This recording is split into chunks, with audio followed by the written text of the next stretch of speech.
France Bleu Poitou. 9h-10h, la vie en bleu. Comment le perfectionnisme nous empêche de vivre? On en parle ce matin avec notre invitée, Laurence Roufouillet. Bonjour et bienvenue sur France Bleu Poitou. Merci Frédéric, bonjour, merci de m'accueillir. Vous êtes sophrologue et auteur de ce livre aux éditions Larousse, Perfectionnisme, mon meilleur ennemi. Sous-titre du livre, J'arrête d'en faire trop. Ça veut dire quoi en faire trop, Laurence Roufouillet ? Ça veut dire s'imposer des choses qui vont être excessives. Alors c'est du trop parfois en quantité. On va ajouter des activités, des choses à faire. C'est du trop parfois. Alors ça, c'est le toujours plus. C'est les gens qui vont avoir tendance à accumuler ou à être un peu hyperactifs. Et puis après, la deuxième façon, c'est le toujours mieux. C'est-à-dire, c'est plus quelque chose qui va être sur du trop, cette fois-ci en qualité. Les perfectionnistes du détail, parfois de la petite chose qui parfois ne se voit pas non plus, donc qui prend du temps, mais qui n'a pas forcément un résultat visible, concret, en tout cas satisfaisant, puisque le perfectionnisme parle toujours beaucoup aussi de notre rapport à la satisfaction ou aux satisfactions qu'on recherche dans la vie. Voilà, la petite phrase qu'on a dans la tête, c'est « personne ne fait aussi bien que moi ». Ça, c'est le toujours mieux. Hélas. Alors, le perfectionniste, le ou la d'ailleurs, évidemment, ça concerne aussi bien les hommes que les femmes, ça peut se passer sur plusieurs plans. Ça peut être au travail, une grande exigence vis-à-vis de soi-même, mais aussi une grande exigence vis-à-vis des autres, mais ça peut être dans la vie privée aussi. Oui, absolument. Ça peut se transposer dans la vie amicale. Vous allez à un anniversaire, vous allez chercher le cadeau qui fera plaisir à votre ami, ou le vin qui va être différent des autres, qui va être un cru peut-être pas exceptionnel, mais en tout cas original. Ça peut être à la maison si pour le coup c'est vous qui recevez. Un perfectionnisme qu'on va s'imposer en cuisine, mais ça peut être dans son jardin. Alors ça peut être bien évidemment avec ses enfants. Quand on s'impose la réussite de ses enfants et qu'on leur impose aussi un certain nombre de choses. Le perfectionniste est exigeant pour lui en premier lieu, il est aussi pour les autres et c'est un tyrannisme qu'on partage. C'est donc une personnalité difficile à supporter. Alors souvent, c'est un excès. Le perfectionniste veut bien faire. Et dans le bien vouloir faire, il veut souvent faire plaisir parce qu'il est très calé sur le regard des autres. Et en voulant trop bien faire ou trop faire plaisir, c'est tout à fait contre-productif parce que ces excès qui vont se traduire par exemple par de la maniaquerie ou par une insatisfaction permanente, le fait de noter toujours le détail qui ne va pas, ça ne fait pas plaisir justement. Donc oui, il est difficile à vivre et ce que je dis souvent aux perfectionnistes, c'est souvent les autres qui vous le disent, en disant mais arrête de te mettre la pression. Voilà, ça c'est une phrase typique qu'on va trouver dans l'entourage des perfectionnistes. Arrête d'en faire trop, arrête d'en rajouter, arrête de te disperser et arrête de te mettre la pression. Est-ce qu'un perfectionniste peut être heureux ?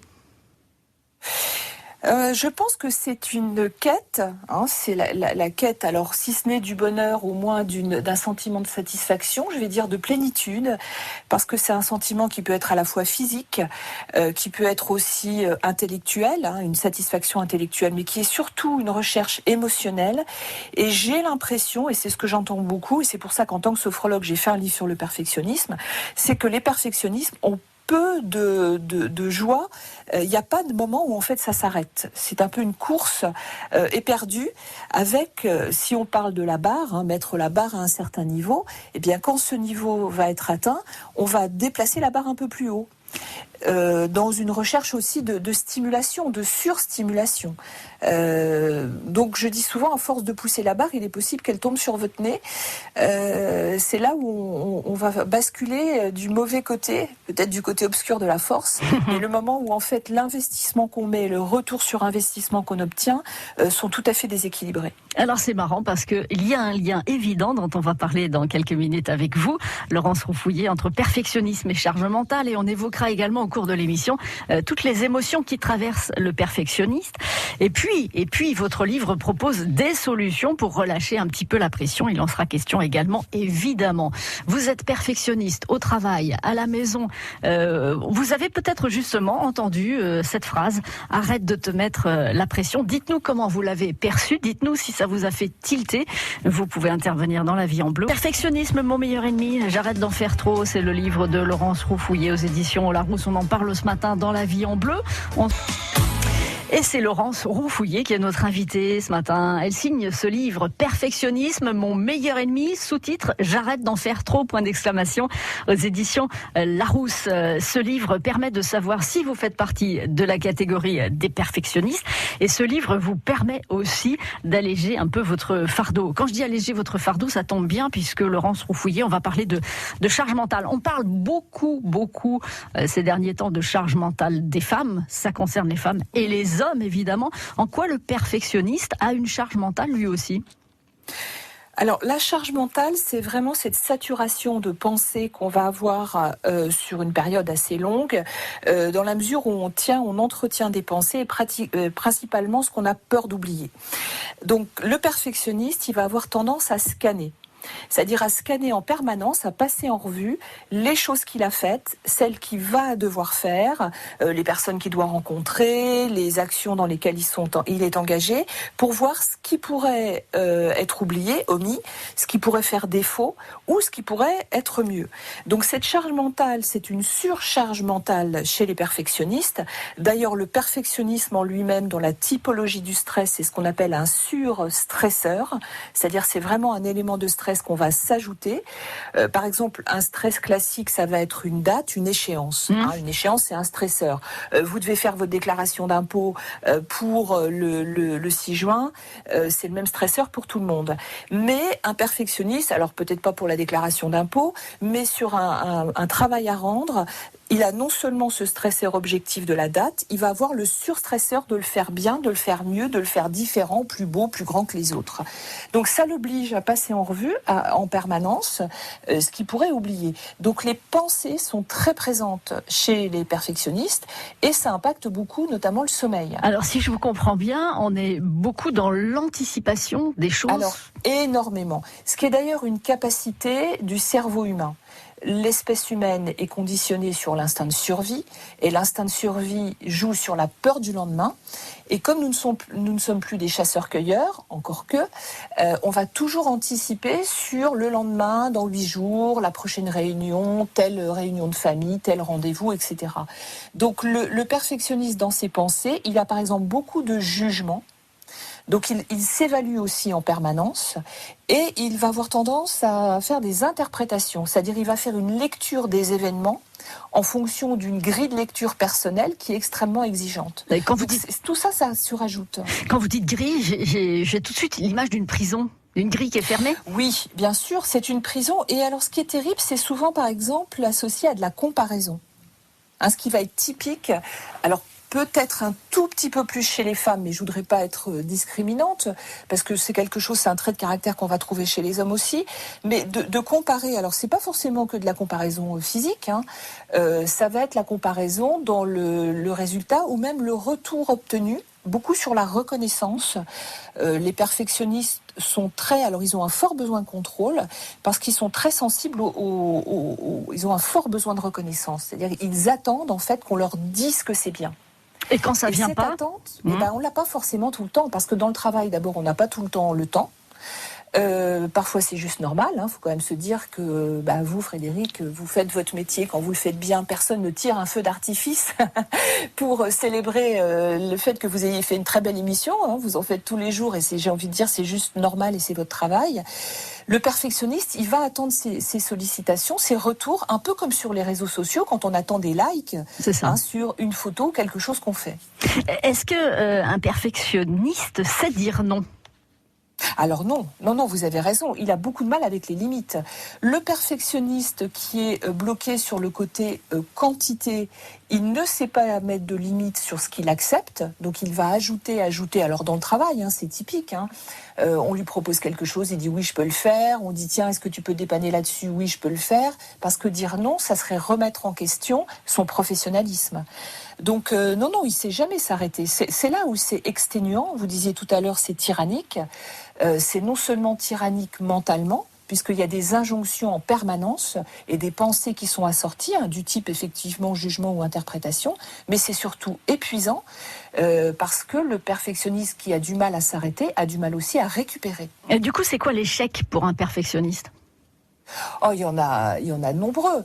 La non-remarque. Par exemple, je vous parlais tout à l'heure du cadeau d'anniversaire. Vous êtes décarcassé pour trouver un superbe cadeau d'anniversaire. La personne à qui vous l'offrez fait un sourire, elle pose à côté du cadeau des autres. C'est une franche déception. Il y a vraiment quelque chose qui va être vécu comme une déception, comme quelque chose qui est un échec. C'est le fait que les autres aient fait mieux, c'est le fait de pas trouver effectivement que c'est suffisamment bien. Donc comme c'est jugé en permanence et comme c'est évalué en permanence et qu'il n'y a pas de limite, c'est sans fin, c'est infini. Il y a peu de retours, il y a peu de satisfaction réelle. Et on rejoint le besoin de reconnaissance dont vous parliez tout à l'heure. Devenir quelqu'un, devenir quelqu'un d'autre, c'est possible grâce à votre livre Perfectionnisme, mon meilleur ennemi. Devenez peut-être un petit peu moins perfectionniste parce que ça gâche la vie, ça gâche sa propre vie et puis ça peut aussi gâcher un petit peu les relations avec les autres. On en parle avec notre invitée ce matin dans La Vie en Bleu, Laurence Roufouillet. Elle a sorti ce livre aux éditions Larousse, Perfectionnisme, mon meilleur ennemi. France Bleu. France Bleu Poitou. 9h, 10h, La Vie en Bleu. Un coup de projecteur ce matin dans La Vie en Bleu sur les perfectionnistes. On les trouve partout et on a toujours une petite dose de perfectionnisme en nous. C'est votre cas également, Laurence Roufouillet. Vous êtes sophrologue et vous signez ce livre Perfectionnisme, mon meilleur ennemi. J'arrête d'en faire trop aux éditions Larousse. Si je dis c'est votre cas, c'est le cas de beaucoup d'entre nous. Il n'y a pas de jugement évidemment là-dedans. C'est juste pour dire que c'est un sujet que vous connaissez bien. Alors c'est un sujet que je connais bien parce que moi-même, comme beaucoup de gens, je me suis imposée à certaines périodes de ma vie des échéances, des choses qui étaient assez lourdes en tout cas et fatigantes, que ce soit dans la vie familiale, quand mes enfants étaient petits, où je voulais que vraiment tout soit au carré, parfait, bien organisé, timé, qu'il ne manque de rien, que le cours de danse, de judo, enfin voilà, tout qui va bien, jusqu'au moment où on se rend compte que c'est difficilement possible dans tous les domaines de vie, puisqu'il y a le travail, il y a la vie amicale, il y a la vie de couple, il y a la vie familiale, et qu'on ne peut pas avoir ce niveau partout, et que de temps en temps il faut lâcher. Alors on parle beaucoup aussi, on a parlé tout à l'heure de la charge mentale, mais on parle beaucoup aussi du lâcher-prise. C'est compliqué d'expliquer à un perfectionniste ce que c'est que le lâcher-prise, parce que pour lui, lâcher-prise, ce serait abdiquer, oui. Abandonner, baisser la barre, et c'est juste impossible. Ça fait vraiment partie des éléments que j'appelle un bras de fer avec soi-même. Et moi je dis toujours, j'écris les livres que j'aurais aimé trouver dans les périodes où je cherchais des solutions, et je me suis inspirée, alors pas seulement de moi, mais surtout des personnes que j'accompagne, puisque vous l'avez dit tout à l'heure, moi je suis sophrologue. Donc quand les gens viennent me voir ou quand j'interviens dans des entreprises, c'est parce qu'il y a des périodes de tension, de fatigue, de stress, d'anxiété. Et on se rend compte qu'il y a certains de ces éléments qu'on auto-entretient, notamment du fait du perfectionnisme. Donc ça, c'est quelque chose qu'on peut décider, on peut choisir de soi-même de faire évoluer. C'est la proposition du livre. Mais ça demande un petit travail. Ça demande d'abord un travail sur soi, des prises de conscience. Et après, ce sont des mises en œuvre.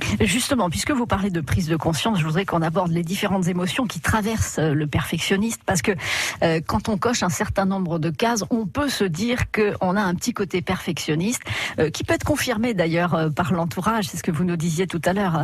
On se fait rarement le constat, je suis perfectionniste. Ce sont les autres qui vous renvoient cette image-là. Et comme l'image que vous renvoient les autres, ou le jugement que les autres portent sur vous a son importance, il me semble que c'est un levier qui peut être intéressant pour changer et relâcher la pression. C'est ce qu'on verra d'ailleurs dans la dernière partie de La Vie en Bleu. Parmi ces émotions, Laurence Roufouillet, il y a la peur. Oui, il y a la peur, il y a même des peurs, et ça peut paraître paradoxal parce que les perfectionnistes donnent l'image d'être forts. Alors, ils donnent l'image d'être forts, mais ils prennent beaucoup sur eux, et ils sont souvent traversés par des peurs multiples, et en fait, ces peurs sont un peu comme des poupées russes, c'est-à-dire qu'elles sont imbriquées les unes dans les autres. La peur la plus visible au départ, ou la plus sensible, la plus repérable, on va dire, c'est la peur de mal faire, la peur d'échouer. Derrière, on va trouver la peur de décevoir. Derrière, on va trouver la peur du jugement des autres. Derrière, on va trouver la peur de la mauvaise image que les autres puissent avoir de nous. Et puis, on va trouver encore derrière, par exemple, la peur de ne pas être accepté, de ne pas être aimé. Et dans les différents domaines de vie, ça va se traduire, alors évidemment, dans la vie personnelle, la peur de ne pas être aimé, et je donne d'ailleurs un exemple dans mon livre, un profil de personnage, c'est la peur de perdre son conjoint, de se séparer, que l'autre ne m'aime plus, donc il va voir que je suis nulle, donc il va me quitter. Mais dans le travail, ça peut se transposer avec la peur de décevoir, la peur de ne plus être accepté dans ce travail, donc de perdre ce travail. Donc les peurs de toutes sortes sont très présentes chez les perfectionnistes, et j'ai envie de dire, c'est même ça qui les tient, c'est-à-dire ce sont ces peurs, et qui sont souvent des peurs irrationnelles, infondées, complètement injustifiées, mais qu'on va entretenir dans une sorte de fantasme. Et puis la grosse émotion qui contrebalance, c'est la colère. Alors la colère souvent avec parce qu'il y a la peur, il y a un lien entre les deux. Avec des formes atténuées. Ça va être par exemple l'irritabilité ou l'impatience. Les perfectionnistes sont très impatients, ils n'ont pas le temps, ils vont interrompre les autres, ils veulent aller vite, ils n'aiment pas qu'on les interrompe. Donc ce côté impatient, c'est une des manifestations de la colère. Et pourquoi de la colère ? C'est quand toutes les fois où on est empêché de réaliser les choses comme on voudrait.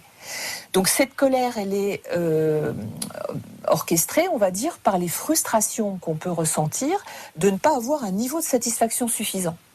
Et en fait, c'est un cercle vicieux.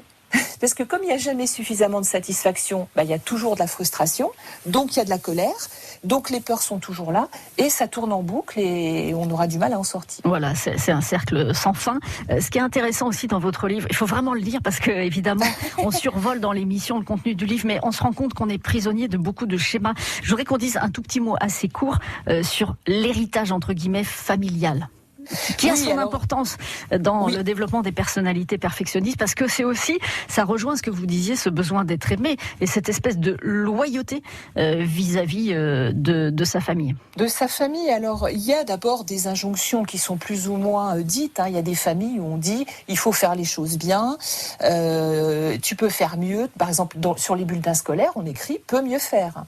Donc on est vraiment dans cette logique de perfectionnisme.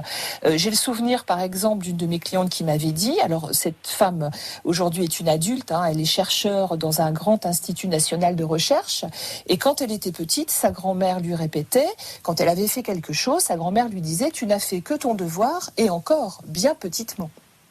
Donc dans cette phrase-là, c'est dur. Il y a beaucoup de choses. Dans cette phrase-là, il y a une espèce de course effrénée à faire mieux. Et si elle est devenue chercheuse, je pense que ça n'est pas par hasard.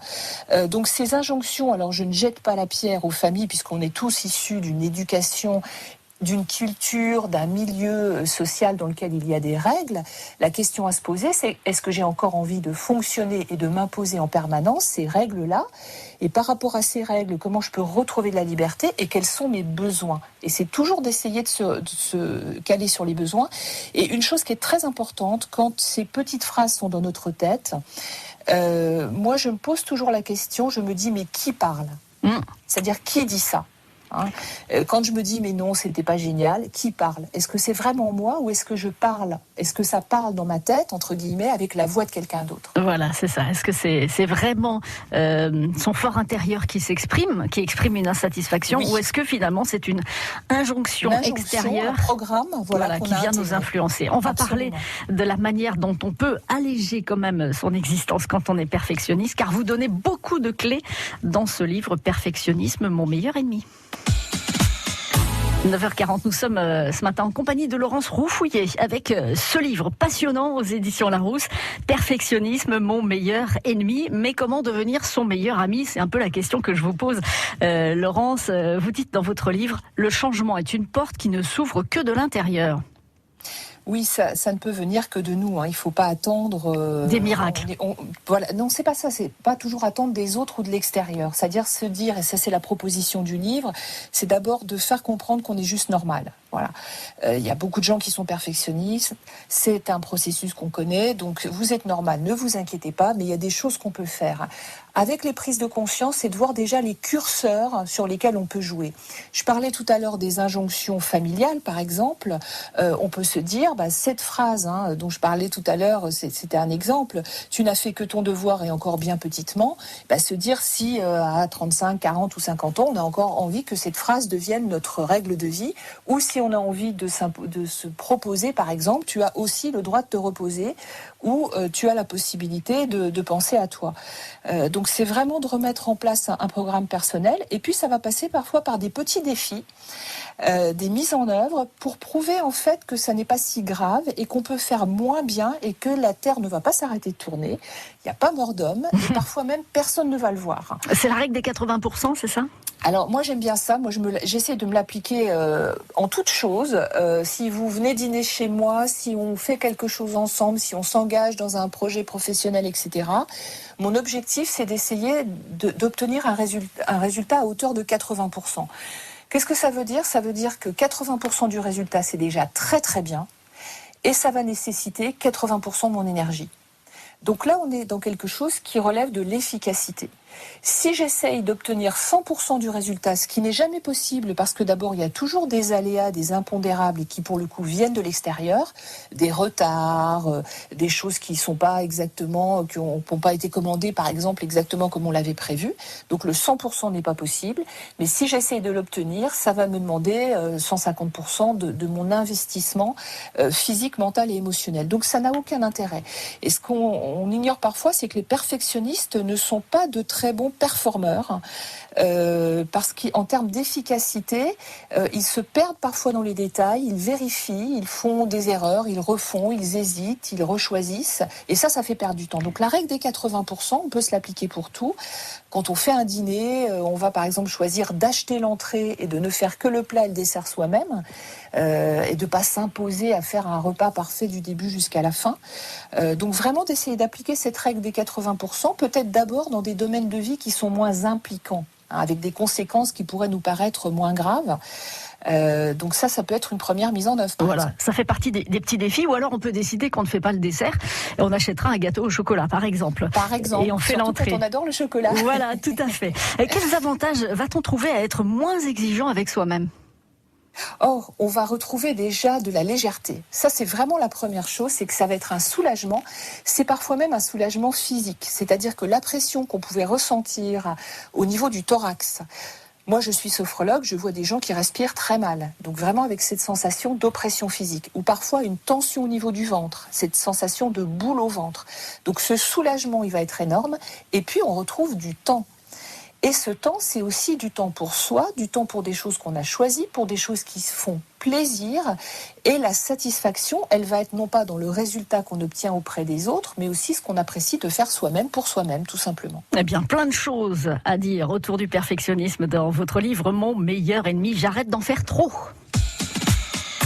Ah, c'est un livre passionnant, il faut le lire de A à Z parce qu'il y a des petits portraits de personnages qui nous permettent de mieux comprendre votre démonstration autour du perfectionnisme. Laurence Roux-Fouillet, c'est quoi être perfectionniste? C'est s'imposer des choses excessives, soit dans le toujours plus, soit dans le toujours mieux.